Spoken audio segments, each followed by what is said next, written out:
monde! Salut! Alors, on est en direct. On avait annoncé un live pour répondre au blog des trappeuses parce que ça nous concerne quand même. Hein? On est les principales visées dans le... On est des gens de doTERRA et on promouvoit les huiles essentielles doTERRA. Et si vous n'avez pas vu le blog, ça va quand même être des informations pertinentes parce que vous allez mieux comprendre c'est quoi doTERRA, vous allez mieux comprendre leur fonctionnement et leurs intentions. Donc, ça va éclaircir des choses de toute façon. On vous parle vraiment beaucoup des huiles, mais on vous parle pas énormément de la compagnie qu'il y a derrière les huiles, puis la fondation, puis tout ça. Fait que c'est vraiment ça qu'on va éclaircir ce soir. Oui. On va y aller point par point en fonction des... en fonction de ce qui avait été soulevé dans la lettre des trappeuses, parce que c'est peut-être des questionnements que vous vous posez aussi ou que d'autres personnes autour de vous se posent. Donc, on va comme y aller sur certains... Il y a eu beaucoup de points. On a pris les principaux, vraiment. Puis, je pense que ça va déjà répondre à beaucoup de questions. Si vous avez des questions d'ailleurs, n'hésitez pas, vous pouvez les poser. On répond en toute honnêteté. Si on n'a pas la réponse, on vous le dit, puis on trouve la réponse. Mais c'est ça, on va être dispo pour répondre à vos questions aussi pendant le live. C'est bon? Oui, prête. Fait que, on va commencer par démystifier le marketing relationnel parce qu'une des choses qui était soulevée, c'était que les huiles essentielles et le marketing relationnel, ça faisait pas bon ménage. Exact, parce que dénoncer le fait que nous, on n'avait pas de formation, que les conseillères, on n'avait pas de formation conseiller-conseillère, que aussi que la méthode marketing relationnel n'était pas bon pour la vente d'huile essentielle. Fait qu'on va vous expliquer c'est quoi une entreprise de marketing relationnel. Ça va pouvoir vous éclairer. Oui. Il y a beaucoup de craintes et de grosses lumières, comme elle a dit. Il y a des lumières qui allument dans sa tête quand elle entend ces genres de choses-là. Donc, marketing relationnel, ça fait peur, on dirait, c'est de nos jours aux gens. Je ne sais pas ça part de où, de quelle expérience, mais il faut vraiment... faut comprendre c'est quoi du marketing relationnel, puis il faut comprendre aussi qu'on en fait tout du marketing relationnel. La seule différence, c'est que nous, on a une commission pour les choses qu'on référence. Mais du marketing relationnel et de la vente pyramidale, ce n'est pas la même chose et c'est souvent confondu. Okay? Vente pyramidale, c'est vraiment mélangé souvent avec le marketing relationnel. Je vais vous dire rapidement c'est quoi la différence. La vente pyramidale, c'est pas basé sur la vente d'un produit. Il n'y a pas de produit en circulation, c'est pas ça le principal focus. La vente pyramidale, c'est simplement de recruter des gens. Donc, il y a des gens qui payent une adhésion dans un système, une organisation. Et plus que tu recrutes des gens, bien plus que tu as des commissions sur le recrutement, mais il n'y a aucun produit où c'est vraiment pas focusé sur le produit en circulation. Okay? Ça, c'est de la vente pyramidale. Du marketing relationnel, c'est un modèle d'affaires qui est de plus en plus même étudié et qui fait vraiment son chemin parce qu'il y a eu justement des lettres là-dessus qui disaient que pour l'avenir, pour le futur, ça pourrait être un modèle d'affaires très intéressant pour les gens qui veulent un revenu à long terme. Tu sais, la base, là, c'est que l'entreprise qui décide d'avoir un modèle d'affaires comme celui-là ne fait aucune publicité. Sa publicité, c'est les personnes qui utilisent leurs produits. Tout simplement. Exact. Fait que c'est une question de référencement. Fait que c'est vraiment un modèle d'affaires qui est différent que ce qu'on est habitué de faire, mais en même temps, on a fait tout le temps du référencement quand on est en marketing. Donc, ce que la compagnie a décidé de faire, c'est comme Casey dit, elle va payer les gens qui vont référencer leurs produits. Donc, il y a ça qui est important à savoir. Donc, c'est ça, je dis la différence au niveau du marketing pyramidal. Autre chose par rapport à ça qu'on peut éclaircir? Avez-vous des questions d'abord sur le... Marketing relationnel, est-ce que vous avez des questions là-dessus? Allez-y pendant qu'on est sur ce sujet. Les gens, la formation des gens dans le marketing relationnel. Donc, on vend un produit, OK? On référence un produit. Il y a des représentants de plein de choses dans plein de domaines. Donc, nous, on a choisi de représenter les huiles doTERRA. Donc, petite parenthèse de ma part, j'ai choisi de représenter les huiles doTERRA parce que j'ai trouvé que c'était un produit de qualité. Ça, c'est moi personnellement. Okay? J'ai choisi de représenter. J'aurais pas représenté n'importe quoi. Donc, des fois, on est un petit peu tous dans le même bateau, puis comme si, de la façon que c'était écrit le blog, c'était comme si on faisait ça juste pour l'argent, puis tout ça. Donc, j'ai choisi cette entreprise-là pour des points très spécifiques qu'on va parler tout à l'heure. Maintenant, c'est à chacun de nous de faire nos recherches pour voir si ça concorde, puis si oui, on est satisfait du produit. Parce que doTERRA, c'est réellement une entreprise qui est basée sur la vente d'un produit. C'est une compagnie là, qui est rendue à 2 billions et puis d'ici les 5 prochaines années, ils pensent augmenter encore de 5 billions de dollars. Donc, c'est quand même pas rien. Là. Puis c'est une compagnie libre de dette. Les produits se vendent, puis pas juste parce que c'est de l'arnaque, là, tu sais, pas juste parce qu'on veut vendre des produits, ça se vend parce que les gens les utilisent et que ça fonctionne, ça aide les gens. Donc ça, c'est important d'aller fouiller, puis nous-mêmes et vous-même faire vos propres recherches à vous. Tu sais, vous n'êtes pas obligé d'écouter ce qu'on dit. Nous, on est là juste pour vous dire, hey, gars, il y a ça qui existe. Puis je pense que ça peut vraiment vous aider. Nous, notre but, notre mission en tant que représentant là, doTERRA, c'est de dire, de suivre la mission de doTERRA qui est d'amener les huiles essentielles dans les familles. La bonne nouvelle, là, c'est que ce n'est pas nous qui faisons les bouteilles d'huile essentielle. C'est ça la bonne nouvelle là-dedans. Okay? C'est pas fait chez nous par moi et Casey. C'est fait par une équipe de scientifiques et d'experts dont je vais vous mettre le lien sous la vidéo. Donc, vous allez voir que c'est plus que des aromathérapeutes là, qui travaillent derrière doTERRA. Okay? On n'a rien contre les aromathérapeutes, c'est merveilleux leur travail. Mais quand on parle d'aromathérapie scientifique, c'est plus que des aromathérapeutes. Là, on travaille avec des chimistes, des médecins, des biologistes qui vont vraiment travailler au niveau des affaires que je connais pas. OK? Fait que c'est ça coche. Donc, leur travail et l'équipe qui est là, c'est des gens de vingtaine d'années d'expérience dans le monde de la science, dans le monde des huiles essentielles. Donc, c'est pas des ticounes, puis c'est pas du monde qui ont juste un certificat d'aromathérapeute. Donc, on est backé par ce monde-là, OK? On n'est pas, nous, les experts, mais on est backé par des experts. Et nous, notre travail à nous, c'est juste de dire, hey, on a découvert cette compagnie d'huile essentielle-là. Et notre but, là, c'est qu'on a vu que ça aide nos familles à nous. On veut faire découvrir les huiles essentielles, dont cette entreprise-là, parce qu'elle est très fiable au niveau de la qualité. On va vous expliquer pourquoi. Et de dire, regarde, il y a des solutions naturelles qui existent. Est-ce que tu as envie d'approfondir ça? Mais chaque personne est responsable de ses choix puis de ce qu'ils décident de laisser entrer chez eux ou pas, là. Fac, c'est pas nous qui décident que cette huile-là, on peut la prendre à l'interne, que cette huile-là, on peut pas la prendre à l'interne. Il y a des gens scientifiques derrière qui ont fait des recherches, des études, tout, pour nous dire, oui, c'est beau, c'est parfait. Mm-hmm. C'est beau, on recommande ça. Exact. Puis, ce qu'il faut savoir aussi, c'est que nous, quand on va parler, on recommande les huiles doTERRA, donc tout ce qu'on va dire, ça va être en fonction des huiles doTERRA. Il faut savoir que les huiles doTERRA sont exclusives à 98%, donc vous ne pouvez pas les comparer avec d'autres. Fait que ça se peut qu'à un moment donné, t'entendes que la menthe poivrée, ça se prend pas de telle façon, mais que chez doTERRA, on dise d'autres choses. Parce que les huiles sont composées de façon différente et sont choisies en fonction que ces huiles-là vont se retrouver dans des familles. Donc, avec un minimum de connaissances, mais vraiment avec un minimum de connaissances pour que les familles puissent, parce que le but de doTERRA, c'est que les familles puissent reprendre du pouvoir sur leur santé, qu'ils ne soient pas dépendants toujours du système de santé puis d'aller voir toujours pour traiter les symptômes. C'est que les familles aient des outils dans leur maison pour dire j'ai envie de prendre soin de ma famille de façon naturelle avec les bons outils. Donc, c'est le but de doTERRA. Et ils veulent redonner du pouvoir aux familles. Donc, ils vont faire les bouteilles d'huile essentielle, ils vont choisir les plantes. Parce que vous savez, là, ceux qui ont un peu fouillé dans le monde de l'aromathérapie, il y a différentes sortes de romarin, il y a différentes sortes de menthe poivrée, il y a différentes sortes de lavande.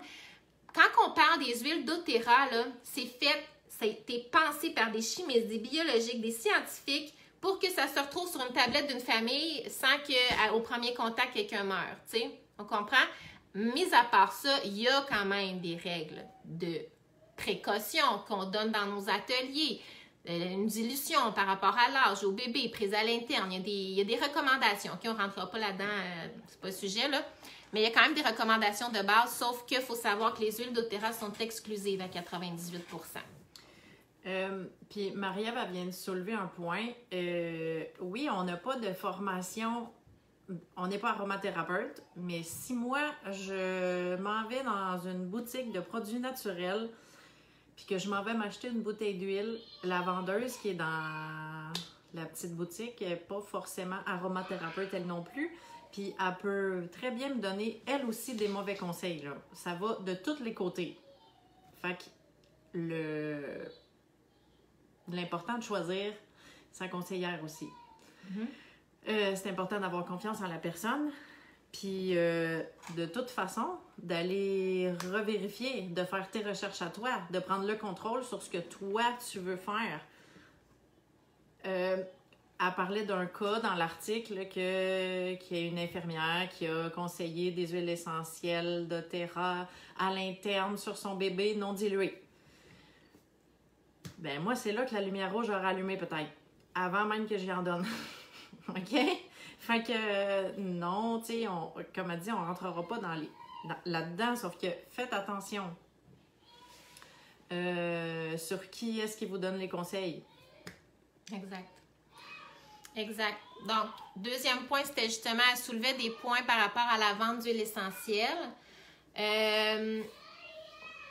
On voulait soulever le point de la responsabilité des conseillères. C'est quoi notre responsabilité? Et là, on est en train de l'aborder un petit peu, la responsabilité aussi du client. Donc, en tout et partout, le client a toujours aussi une responsabilité. Et bien sûr que nous aussi, on a une responsabilité. Nous, là, on a des choses qu'on n'a pas le droit de dire. OK? On n'est pas médecin, puis on le dit dans nos ateliers. Si vous regardez sur ma page telle qu'elle, c'est affiché en rouge, avertissement, je ne suis pas médecin, je ne suis pas là pour donner un protocole. Si quelqu'un vient me voir, je ne vais pas dire, ben voici ton protocole. Moi, je vais suggérer des choses en fonction de ce que je lis, en fonction des recherches que je fais, mais la personne est responsable, puis on le dit, vous êtes responsable de votre santé. Donc, la personne est responsable de faire le tri, comme dans n'importe quoi. Tu sais, tu donnais l'exemple, là, des fois, entre maman, on va dire, ah, essaye telle affaire, bien, donne-y ça, bien, fais ça, bien. Bon, OK? Des fois, on en prend et on en laisse. Nous, ce qu'on vous donne comme recommandation, comme conseil, c'est basé sur, premièrement, ben oui, les formations qu'on reçoit des experts qui sont derrière l'entreprise. Ce qu'on lit dans les livres aussi, qui est basé avec les huiles doTERRA.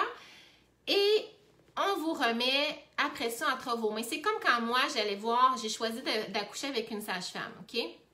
Quand j'allais à mes rencontres prénatales, à m'exposer, elle m'a mis face toujours à tous les choix que j'avais.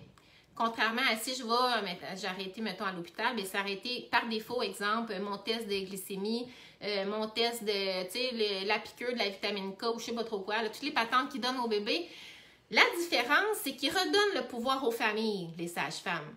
Donc, tu vas à ton rendez-vous et elle dit, bon, à ce point-ci, tu aurais le choix de faire ça. Je t'explique les pour, les contre, ce que ça a comme avantage, ce que ça pourrait avoir comme inconvénient. Elle me donne des feuilles, elle me donne des choses à aller lire, elle me donne des sources à aller vérifier. J'avais des devoirs à faire. Puis après, il fallait que j'y arrive la semaine d'après avec ma décision. Ben OK, je pense que nous, on va skipper cette partie-là. C'est correct qu'on est en paix avec ça. J'ai fait une décision basée sur des informations qu'on m'a données. Donc, c'est la même chose avec les huiles essentielles. Le but de doTERRA, c'est ça, c'est que vous repreniez du pouvoir sur votre santé. Donc, ils ne veulent pas arriver avec c'est noir, c'est blanc. Ils vont vous donner les précautions de base avec vos huiles essentielles. Puis après ça, ben, vous approfondissez, vous faites vos expériences. En sachant la base, vous êtes capable de vous connaître puis de faire vos essais puis de trouver ce qui est bien pour vous et pour votre famille. Es-tu capable de lire un peu ce qui se passe? Oui, bien, tu sais, Marie-Ève a dit, là, on connaît juste une partie de l'histoire, là, on connaît en plus. Fait que c'est plate, mais ça vaut pas pour beaucoup parce qu'il faudrait avoir toute l'histoire de toutes les personnes qui étaient impliquées.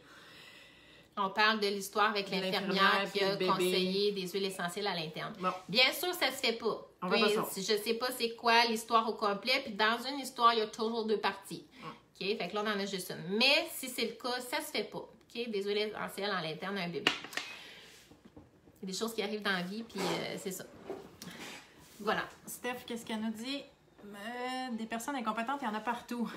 C'est ça. Ouais. Combien des fois des infirmières m'ont dit des affaires que j'ai fini par laisser faire parce que j'ai fait mes recherches et finalement, ça ne me convenait pas exactement.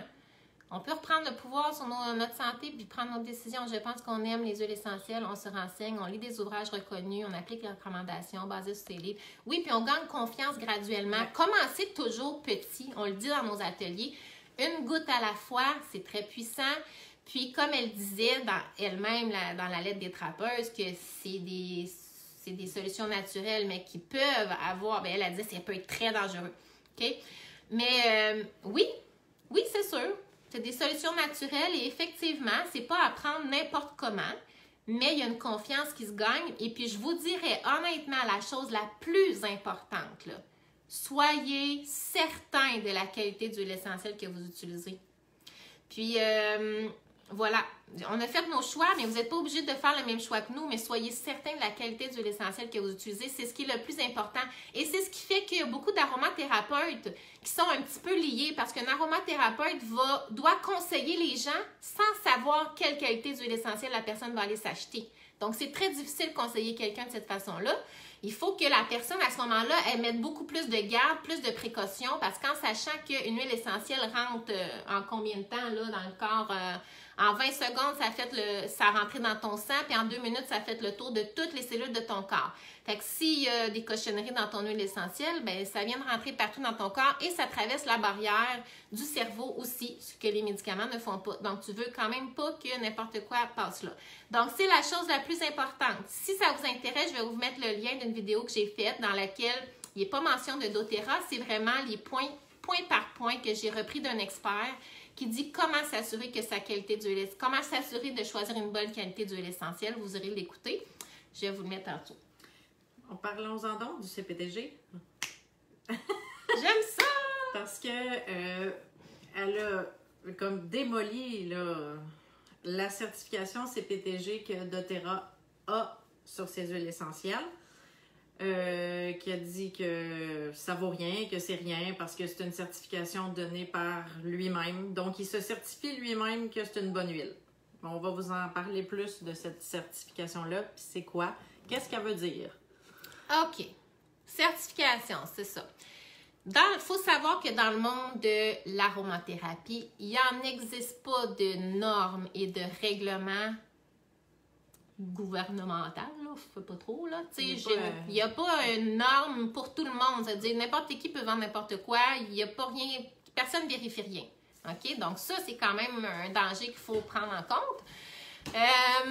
Donc, ce qu'on retrouve souvent, c'est la certification biologique. Hein? On peut voir que notre huile essentielle est bio.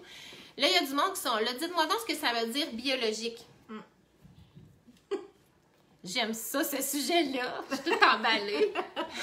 Ouais. OK, bon, je vais aller ici. Oui.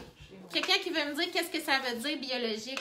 Quand on voit, exemple, qu'un produit est biologique, ça nous donne quoi comme certification? Ça nous donne quoi comme... Hey, je suis l'aubat. Ça me donne quoi comme assurance? On a perdu une partie de live. Oui, attendez, je reviens. Est-ce quelqu'un qui veut s'essayer de répondre? Je sais qu'il y a toujours un délai en plus, là. J'y vais. Pas grave, je vous réponds. Biologique, ça veut dire sans pesticides. Merci, Steph. Yes! Donc, biologique, ça nous dit que, si c'est sur une huile essentielle, l'huile essentielle, la plante là, qui est poussée, elle n'a pas grandi avec des pesticides dans le champ.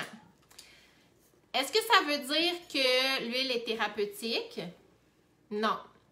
Est-ce que ça veut dire qu'il y a toutes les molécules, qu'il n'y a pas d'agent de remplissage, qu'il n'y a pas des molécules synthétisées? Non, ça ne veut pas dire ça. Biologique, ça veut dire que en tout cas, les cultivateurs, là, ils n'ont pas mis de pesticides. Est-ce que ça veut même dire que ça ne pourrait pas avoir une contamination croisée? Parce qu'il y a des tests qui ont été faits par une université de recherche sur la santé et qui ont étudié plusieurs lots d'huile essentielle et même dans des lots d'huile biologique, les huiles étaient contaminées dans plusieurs des lots. Parce que bien souvent, je ne sais pas si vous entendez ma fille, j'ai ma fille qui crie. Il y a quelqu'un qui s'en occupe. Il y a quelqu'un avec, elle n'est pas toute seule. C'est ça, les lots étaient même contaminés parce que souvent il y a une contamination croisée qui se fait parce que les champs, ben, sont souvent un à côté de l'autre. Là, un champ bio peut être à côté d'un autre champ de je sais pas trop quoi. Finalement, eux autres, ils arrosent avec des pesticides. Le vent, ça revole. Les ruissellements, ça descend dans le champ. Donc, il se trouve à avoir une contamination croisée. Je vais aller... je te laisse. Je vais aller fermer mon moniteur. Fait que... tout ça pour dire que, oui, il peut y avoir une contamination croisée, que dans les huiles qui sont certifiées bio, ils peuvent avoir des pesticides à l'intérieur quand même.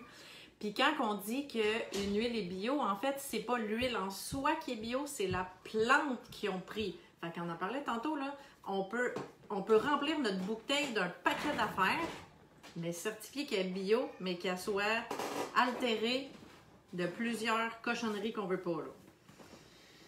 Ce qui arrive et ce qui est mélangeant, puis ça, je l'admets parce que j'ai été mêlée moi-même, c'est que tout ce qu'on a quand on arrive dans la pharmacie, au début, quand je cherchais à la pharmacie des huiles essentielles, tout ce que j'ai, c'est ce qui est marqué sur la bouteille. J'ai rien d'autre. Je sais pas à quoi d'autre me fier que ça. Et on a le droit de mettre pas mal n'importe quoi ces petites bouteilles-là. Okay, on peut marquer ce qu'on veut thérapeutique, puis qu'il y a pratiquement rien dedans. Fait que ça demande vraiment de pousser des recherches un petit peu plus loin. Puis quand c'est pour notre santé, je vous le dis, ça vaut la peine que vous le fassiez puis que vous les poussez vous-même, vos recherches. Fiez-vous pas à ce qu'on vous dit. Allez-y, fouillez.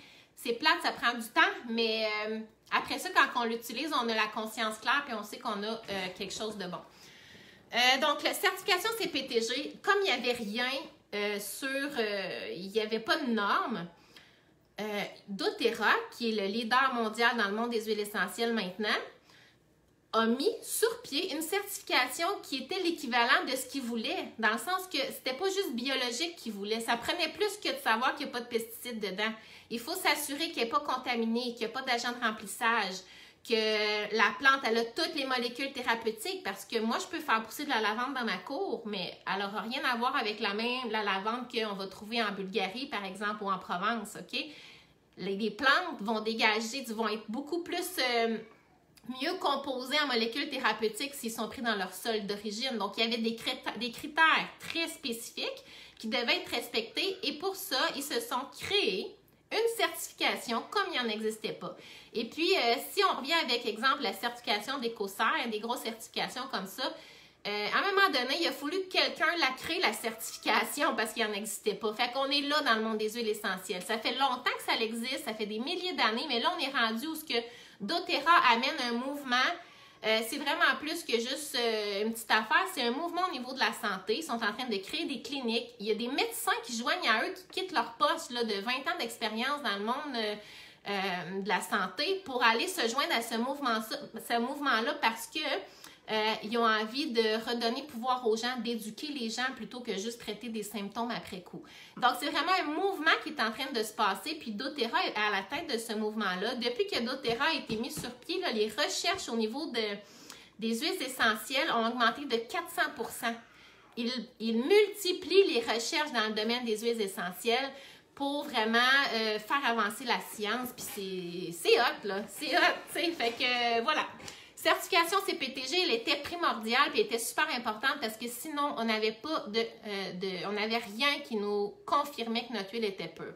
Et elle disait dans sa lettre que doTERRA manquait de transparence. Honnêtement, je ne sais pas d'où ce que ça sort. Mais elle a précisé aussi qu'elle ne savait pas vraiment. Elle dit, je sais pas vraiment, mais... J'ai pas fait mes recherches, mais... Malheureusement pour elle, ça aurait été bien qu'elle fasse des recherches, surtout sur ce point-là, parce que s'il y a bien une compagnie qui est transparente, c'est doTERRA. Puis vous allez pouvoir aller voir, je vais vous mettre le lien sur le site www.source2you.com. C'est la seule compagnie que j'ai vue jusqu'à maintenant qui expose le résultat de ses tests de chromatographie gazeuse et de spectrométrie de masse. C'est quoi ces tests-là? C'est ce qui prouve pourcentage par pourcentage qu'est-ce qu'il y a dans ta bouteille. Puis c'est fait par une firme externe. Donc doTERRA là, va tester ses lots d'huile essentielle 54 fois pendant tout le processus. 47 tests faits ou 43 tests faits par doTERRA, 11 tests qui sont faits par... j'espère que ça ne va pas bloquer. Par une firme externe qui s'appelle Aromatic Plant and Research Center, que je vais vous mettre le lien ci-dessous. C'est une compagnie qui va tester pour aussi des pharmacies, des compagnies pharmaceutiques, qui va aussi à la demande de certaines universités de recherche faire des tests aussi. Donc, voilà, c'est une compagnie fiable que vous avez accès aussi. Et tous les résultats des tests, tu regardes en dessous de ta bouteille ici, j'ai un petit numéro de lot. Je m'en vais sur source2you.com et là, tu as le test de chromatographie d'azote et de spectrométrie de masse qui te sort, qui est approuvé par l'Aromatic Plant and Research Center, qui confirme que oui, sans pesticides bien sûr, mais sans ajouts, sans rien d'autre. Et là, tu peux voir par pourcentage, là, de 1%, de 0,5%, de tous les petits gogos que je suis pas très calée là-dedans, mais qui est super intéressant par contre à fouiller. Tu vas savoir exactement ce qu'il y a dans ta bouteille. Il n'y en a pas ben des compagnies comme ça, j'en ai pas vu. Fait que s'il y a bien une compagnie qui est transparente au niveau de la pureté puis de tout ce qu'ils font, là, c'est doTERRA. Oh, voilà! Ouais. Le CPTG, Sophie, elle l'aime bien. Je l'aime. On peut aussi, parce qu'on ne l'a pas noté dans nos notes, on s'est pris plein de notes pour être sûr de rien oublier. Ouais. Apprenez l'achat local, puis nous-mêmes, on prône l'achat local, on veut encourager nos entreprises d'ici, puis vraiment notre économie, notre microéconomie de la Mauricie ou de où est-ce que vous êtes, chacun chez vous. Mais elle l'a dit tantôt, là, la lavande qui pousse dans ma cour, puis la lavande qui va pousser en Provence, elle n'aura pas les mêmes effets thérapeutiques. La plante, elle a besoin de son écosystème à la source. Elle a besoin d'être dans son sol d'origine. Dans son sol d'origine, dans des conditions optimales d'où ce elle pousse à la base pour qu'elle nous donne tout ce qu'elle a, tout ce qu'elle peut nous donner. Oui, de façon thérapeutique. Exactement. Oui, exactement. Fait que l'achat local, oui, mais ça dépend dans quel domaine. C'est ça. Du cacao, ça pousse pas dans ma cour. Pas le choix. Ce qu'on va regarder à ce moment-là, par contre, c'est que est-ce que c'est un marché équitable? Oui. Ça, c'est important, mais absolument. Tu peux pas tout... Même si j'aime acheter local, là, dans le monde des huiles essentielles, ça marche pas acheter local, à part nos... Tu sais, je veux dire, notre épinette, on a de la super belle épinette de Chibougamau, sapin baumier, ça vient de chez nous, du Québec, c'est merveilleux. On a de l'arborvité du Canada qui vient de chez nous. Donc, nos huiles essentielles, nos bonnes ressources à nous, ça vient de chez nous. On les exploite. Mais oui, il y a des ressources. Si on veut de l'arbre à thé, c'est en Australie. Puis si je veux de la lavande, c'est en Bulgarie. Puis si je veux de l'encens, c'est en Somalie. Puis c'est ça, tu sais. Puis ce qui est hot, c'est que des fois, vous allez voir que chez doTERRA, il y a certaines huiles qui sont pas là, qui sont pas disponibles. Puis ils pourraient faire de l'argent avec, ils pourraient aller exploiter la ressource pareil. Mais c'est pas juste le but, c'est pas juste de faire de l'argent. doTERRA va toujours, premièrement, aller envoyer des experts qui vont étudier le terrain pour savoir est-ce que c'est le meilleur sol, est-ce que c'est le meilleur endroit, et deuxièmement, est-ce qu'on va épuiser la ressource? Parce que si on arrive comme les leaders mondiaux, on prend tout, puis il n'y a plus de ressources parce qu'on veut faire du cash, c'est pas comme ça que ça marche. Donc, ils vont toujours créer un plan pour assurer la sustainability de la plante. doTERRA a une conscience écologique aussi, là. Il pense à la nature au bout de la ligne. Là. Comme en Somalie, l'encens, c'est des arbres qui, ça prend une centaine d'années à arriver à maturité. Donc, si tu veux assurer une relève, c'est pas demain matin que ton arbre va être... Mais c'est pas grave, ils ont planté des arbres de Boswellia pour dans 100 ans. Parce que pour assurer la durabilité, si je cherchais le mot, la durabilité. Ils ont une conscience écologique puis ils vont pas travailler en sens contraire de ça. Donc, puis ça, vous pouvez fouiller pour aller chercher tout ce qu'ils font. C'est hot, c'est merveilleux. C'est vraiment sa coche. CPTG. Est-ce que vous avez d'autres questions par rapport à la certification CPTG de doTERRA? Par rapport au fait que c'est pas bio, je sais pas trop par rapport à... Y a-t-il d'autres choses peut-être que vous aimeriez savoir sur ce sujet-là? J'ai mentionné justement tantôt la firme qui teste nos huiles essentielles qui s'appelle Aromatic Plant and Research Center. Eux autres même, quand vous allez sur leur site, là, je vais vous mettre le lien aussi, quand vous arrivez en première page, ça dit que 80% des huiles qu'ils testent sont altérées. Donc... c'est énorme, là. quand on vous dit là, que sur la bouteille, ils peuvent écrire n'importe... Ça, là, c'est du marketing, ce qu'il y a sur ta bouteille. Va chercher plus loin. Demande-toi ce qu'il y a vraiment dedans. Parce que oui, il y a des normes qui régissent l'étiquetage des bouteilles qui sont pas forcément sur le bord du consommateur. Exactement. Yeah! Je m'emporte. Bon, à parler de manque de transparence, je pense qu'on l'a abordé ce point-là. Ouais. Elles ont choisi, comme ça, on l'a dit. Ouais, bon. Il reste la fondation, les fondations de doTERRA parce que je me souviens pas c'était par rapport à quel point. Ben, ton graphique, là? Oui, c'est ça. Mais elle disait que c'était pour l'argent, genre, c'était pour du... Oui. Mais tu sais, c'est sûr, c'est une entreprise, on s'entend, là. On fait ils font des sous, là. Hein, on fait pas du bénévolat. Mais ils ont une conscience, premièrement, très équitable de la façon, puis une entreprise très, très humaine, des valeurs exceptionnelles. Parce qu'il y a aussi, j'ai été lire les commentaires, puis il y a certaines personnes qui mettent en doute la compagnie, puis le côté humanitaire, puis le côté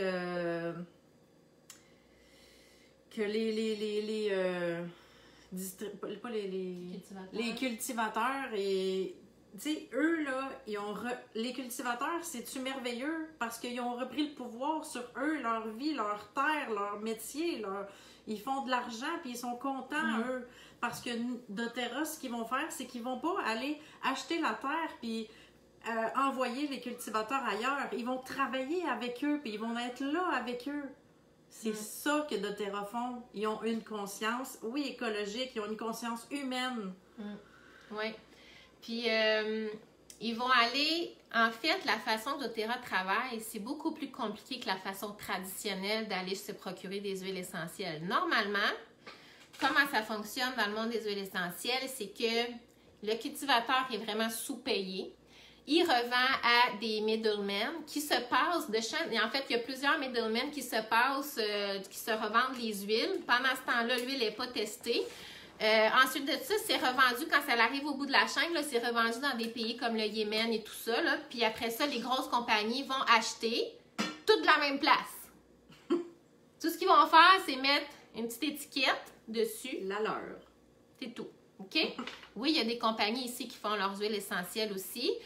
Puis c'est merveilleux, je ne veux pas dénigrer ce qu'ils font parce que je sais qu'ils le font avec cœur. Je suis allée parler à des gens, je suis allée voir parce qu'au début, je cherchais aussi quelle huile j'allais prendre. Puis ils le font vraiment avec cœur, puis ils font un bon travail. Mais malheureusement, tu sais, à part pour nos huiles à nous, qui sont nos ressources, si je veux vraiment une huile thérapeutique, il faut que ça vienne dans le sol d'origine. C'est super important pour aller chercher toutes les propriétés. Donc, pourquoi je disais ça? Donc, oui. Donc, doTERRA va aller fonctionner différemment. Il a défait carrément toute la chaîne. Okay? Puis c'est beaucoup plus compliqué parce que ça demande beaucoup plus de présence et de suivi et de regard puis d'investissement financier aussi et de temps pour être du début à la fin de la chaîne. Mais c'était la seule façon qu'il y avait pour être sûr de la qualité de leurs huiles essentielles. Donc, ils sont allés directement s'asseoir avec les cultivateurs, demander comment est-ce qu'on peut vous aider. Comment est-ce qu'on pourrait faire pour avoir cette qualité d'huile essentielle-là qu'on recherche. Puis là, ils sont allés leur créer, en fait, ce qu'ils vont faire doTERRA, c'est qu'ils vont créer des partenariats avec les cultivateurs. Donc, ils vont créer, ils vont générer du travail, ils vont générer de l'emploi. On sait que c'est quand même, c'est le leader mondial. Hein? Donc, c'est sûr que si tu as doTERRA comme client, en tant que cultivateur en Somalie, tu es comme très, très, très, très content. Okay? Puis surtout qu'ils le font avec cœur et respect. Puis qu'ils vont te payer de façon équitable, ils vont offrir des prépaiements, des arrangements, ils vont faire des prêts d'argent pour les cultivateurs parce qu'on sait que c'est difficile pour eux de démarrer puis d'avoir des prêts pour se partir en affaires. Donc, ils vont leur offrir des prêts, ils vont leur offrir la formation, le support, des paiements, c'est ça, réguliers, des augmentations de salaire normales comme un travailleur devrait mériter. Voilà, donc c'est vraiment fait de façon très équitable. Les gens sont heureux et fiers de travailler avec doTERRA en partenariat. Ils vont aussi les encourager à former des coopératives. pour que justement ils soient plus forts, plutôt qu'être chacun dans leur petit coin, travailler différemment, travailler chacun dans leur petit coin, ils vont encourager à se rassembler, faire des coopératives, puis pouvoir dealer de façon plus égale à égale, si on veut.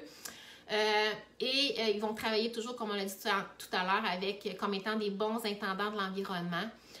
Mais c'est toujours dans le but de redonner le pouvoir aux communautés, comme elle disait Casey, que le cultivateur ne se fasse pas voler ses terres. Alors que ça serait bien plus simple pour doTERRA d'acheter des terres puis de faire leur petite affaire. C'est pas ça qu'ils veulent. Ils veulent travailler avec des cultivateurs, chacun des familles. Puis ça, on va sur YouTube, là, source2you.com, puis même sur YouTube, vous avez des vidéos du Co-Impact Sourcing. Si tu mets Co-Impact vétiver, Co-Impact encens, tu vas voir c'est qui la famille qui cultive, puis qui distille, puis qui fait nos huiles essentielles, parce que doTERRA les connaît. doTERRA les connaît, là, ils débarquent chez eux, puis c'est comme... C'est leur extension, là, tu sais, puis ils font affaire directement. Ils ont tous défait la chaîne, ce qui a été très... une grosse job, puis en même temps, ça a fait mal à du monde. Ouais. Mais c'est merveilleux parce que tout le monde est payé de façon équitable. Donc, c'est ce qui va faire que ta bouteille d'encens, tu vas la payer le vrai prix, qui est 88 $ et non 15 $. Si ça arrive en pharmacie que tu vas de l'encens à 15 $, c'est que c'est pas vraiment de l'encens que tu as dans ta bouteille, parce que le vrai prix équitable pour tout le travail et pour la valeur du produit, c'est ça. Puis tu vas avoir du citron. Le citron, ben la valeur du produit est moindre parce que on sait que le boswellia, ça prend 100 ans avant qu'il arrive à maturité. Donc, il y a toute une autre dynamique qu'un citron qui pousse à tonne, tu sais. Fait que le citron, oui, il coûte peut-être 12 $ la bouteille. Donc, ça va en fonction, mais chaque personne est payée de façon équitable. Véronique a dit, en tout cas, moi, je suis en amour avec doTERRA, rien ne pourra me faire changer d'idée. Bon, parfait! Fait que, tu sais, c'est normal qu'il y ait des réactions parce que doTERRA dérange, parce que, elle l'a dit tantôt, Sophie, là, c'est le leader mondial, parce qu'ils font les choses de la bonne façon, parce que tout le monde fait son argent, qui fait sa job, puis tout le monde réussit à trouver son compte, puis même le client, avec tous les effets thérapeutiques qu'il peut y avoir. En tout cas, moi, je suis vendue. Oui.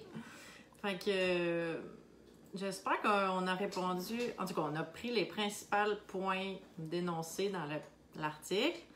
J'espère que ça répond à vos questions, que ça vous rassure. Si vous en avez d'autres questions, écrivez-les. On va pouvoir leur répondre. Puis on va tous vous mettre les liens là, qu'on a parlé aussi. Fait que c'est ça. Oui. Est-ce que vous avez d'autres questions? Est-ce que ça vous a aidé? Ça vous a-t-il éclairci? Peut-être que vous aviez peut-être même pas vu le blog, mais je suis sûre que c'est des questions pareilles qui peuvent être soulevées d'une part ou d'autre. Fait que je pense que c'était pertinent qu'on l'aborde. Puis en toute chose, ben chacun est responsable de sa santé, puis c'est ça qui est merveilleux dans la patente, c'est qu'on a aussi le droit de faire nos recherches puis de prendre nos décisions. Bien sûr, on va écouter le conseil des médecins, on n'est pas anti-médecin, là, tu sais, on va écouter le conseil, on va proposer, mais encore mieux, c'est un conseil qui est un médecin qui est ouvert aux solutions naturelles, vous allez pouvoir travailler en partenariat avec votre médecin. Mais voilà. J'espère que ça vous a aidé. Alors, sur ce, si vous avez d'autres questions, écrivez-nous, puis je vous mets les liens tout de suite sous la vidéo. Merci, bonne soirée. Bye, bonne soirée tout le monde!